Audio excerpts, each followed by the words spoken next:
The last 3 weeks have been interesting. I've been locked down with my new girlfriend, Etta, while the world rides out this shitstorm. Me and Etta haven't been together long, about 4 months in total now. I wasn't ready to live together yet, but I was a later in life surprise and my parents are elderly.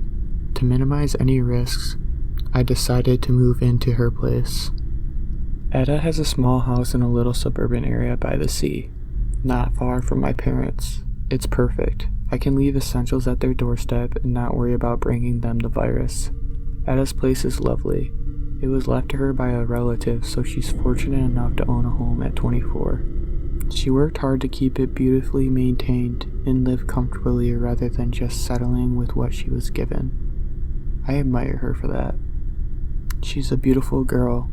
Most of her friends told me I was punching above my weight when we first got together, and I had to agree. She's got long dark hair to her waist and these piercing green eyes that you can't help but stare at. I notice men and women in public stopping just to look at her. Her looks aside, she's funny, hilarious in fact, and she takes a huge interest in the world, speaking 4 languages. I was excited at first to move in. It was quick, but I'd struck lucky with Etta. Why not?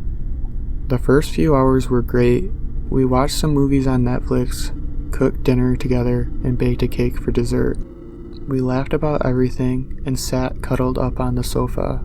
Life was great. That night I ran her a bath. I wanted to show her what an attentive boyfriend I was going to be, prove to her that she'd made a good decision taking me in. That was the first time she gave me an inkling that something might be wrong. I sat downstairs, eating a bag of Doritos, as I heard the gentle splashing of her getting in the bath. Within moments, I could hear a strange screeching noise, like nails being dragged along a chalkboard. It penetrated the entire house. I felt like my eardrums were about to burst. Instinctively, I ran up the stairs to check that she was okay and see what was going on. I burst into the bathroom, and there she was in her stunning, naked glory. "Is everything okay?" she asked. Looking baffled by my sudden entrance, the noise had stopped completely. I babbled a little and had a lingering inspect of her body before I left and closed the door behind me. The screeching started back up almost immediately.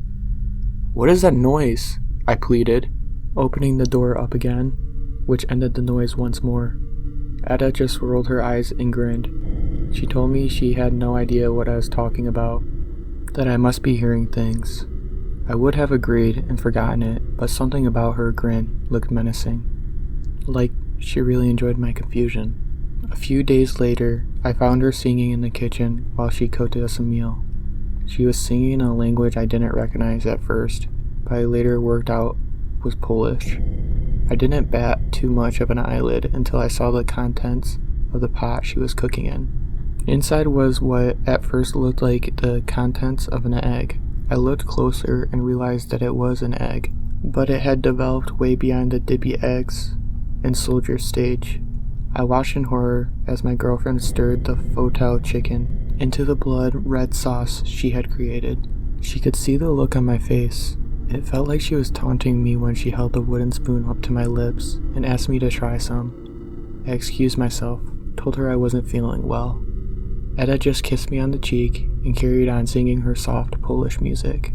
That evening, through a crack in the kitchen door, I watched her crunching on the bones, making awful slurping noises as she consumed whatever disgusting soup she had made. When she finished and got up, I retreated to our room quickly and pretended to sleep. I didn't want my beautiful girlfriend anywhere near me. When she eventually joined me in bed and tried to cuddle, her fingers on my waist made my skin crawl. I think she was hoping for some action that night, but I couldn't. The image of her chomping on the unborn chicken still hasn't left my mind. Days passed, and so did more incidents. I caught Etta drinking cleaning products without blinking an eye, digging freckles out of her arm, viciously with her fingernails, and alarmingly masturbating to a particular violent slasher movie. Needless to say, we didn't copulate that night either. I've smelled protrude smells from the fridge and the walls, heard screaming and that awful screeching whenever she uses the bathroom. And I feel like she watches me every time I sleep. All this amongst more. As the weeks went by, I realized she knew I was uncomfortable. She didn't care. I even took a bag of essentials out to try and flee home when she went for her daily exercise one day. But as I passed, people queuing for shops and gas masks, and thought of how vulnerable my parents were, I couldn't follow through with leaving. Etta might be more than a little strange, but she hadn't tried to hurt me. I hoped I could ride this out until this is over. Tell Etta things aren't working for me and move on. But yesterday, things changed. I'm not sure I have until this is over. She had gone out for her daily exercise. She goes for a long walk along the seafront by her house. Sometimes she comes back with strange supplies and dead items she found on her travels, but that's besides the point. While she was out, I decided to hoover. I don't know how you're supposed to act when the world is collapsing and your girlfriend is behaving like a literal demon, but for me, I clean. I pulled out the sofas, cabinets, everything. For such a well-presented girl with such a gorgeous house, some of those had never gotten any attention. Then I came to the bookcase in the living room. It was heavy, but after a few pulls, I managed to drag it about a meter from the wall. I switched the hoover on and started to work my way behind it when I noticed the door. It was large and wooden, perfectly concealed by the bookcase. My heart sunk and a lump formed in my throat. I prayed for it just to be an empty old cupboard, but when I opened it to reveal a set of stairs, all hope was dashed. The stairs led downwards. I didn't really want to go beyond the threshold of the door, but curiosity got the best of me. At the bottom was a large open room. It was dark and dingy, like any underground space that lacks windows. Fortunately, in the corner was a light switch. In the middle of the room was a tattered wooden desk with a rickety old stool and an open book. The book had handwritten notes scrawled inside it, some in English, some in other languages. The English ones appeared to be a list. Day 8, 491 minutes. Day 9, 512 minutes. Day 10, 422 minutes. The list went on like this up until day 20, which must have been yesterday. That didn't have a number of minutes listed against it. Some quick math helped me to figure that I had been right, that Etta was watching me sleep. She seemed to be timing me to the minute. There was a photograph of me taped to the otherwise blank wall in front of the desk.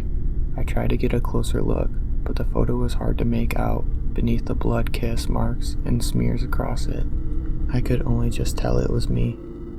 I wanted to run. I was ready to take my chances outside there and then. I wanted to know what the fuck she was planning, but to be honest with you, I was far too scared to ask. I just wanted to run. I turned off the light, made sure everything looked untouched, ran up the stairs, and made sure the bookcase lined up with the grooves in the carpet perfectly. I didn't want her to know I'd seen the room at all. The bag I had packed when I first attempted to leave was mostly still packed. I was grabbing toothpaste and getting ready to put my shoes on when I heard Etta's key turned in the door. Fuck! There was nothing I could do. I think she could see the fear in my eyes as I welcomed her home, and she seemed to revel in it. Last night I ate what she put in front of me, watched movies on the sofa, and allowed her to cuddle up close in bed. I tried to keep everything normal. I imagined fleeing in the night, but I couldn't trust that she ever really slept after seeing those numbers. I planned to run when she went for her exercise today, but she's on to me. She had me come with her, and she hasn't let me out of her sight. Earlier she scratched the inside of her eyelid like she had the worst goddamn itch in the world, and still never broke eye contact, even as her fingernails scraped against her iris. I've been sat on the toilet with the shower running as I type this. I can hear her pretending to snore in the bedroom next door. I know it's fake because it doesn't sound human. The wheezes, the inhales, they're all wrong. I don't know what to do.